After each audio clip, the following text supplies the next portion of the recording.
Hello guys, sa video natin ngayon gagawa tayo ng guitar lesson. Ang ituturo ko sa inyo is about chords, kung paano mag-invert ng chords or harmony. Halimbawa, ang chords mo is C, then G, A minor, then F.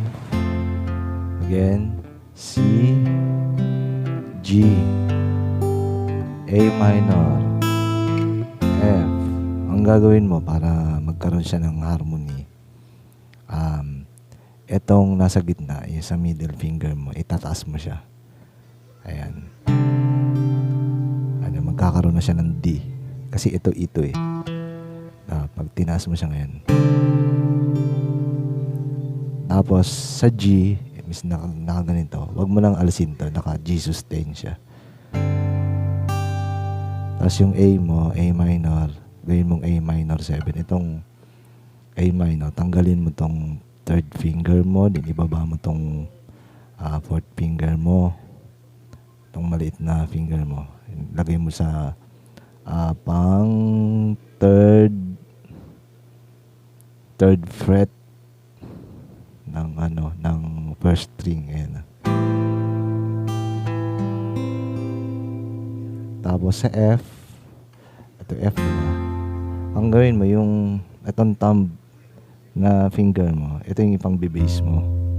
Tapos tanggalin mo tong middle finger mo dito. Tapos ilagay mo yung maliit mong finger, yung little finger mo dito sa ibaba, sa ilalim. Doon ulit sa third fret ng first string. F, add 9 or add 2. Again, C, add 9 or add 2. G, sustain. A minor 7. Then F, add 9 or add 2. Diba? Natin, compare natin.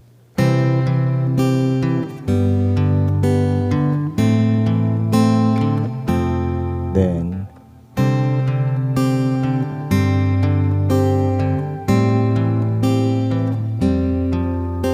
ayan siya. So sana nagustuhan niyo tong guitar lesson. Salamat, enjoy.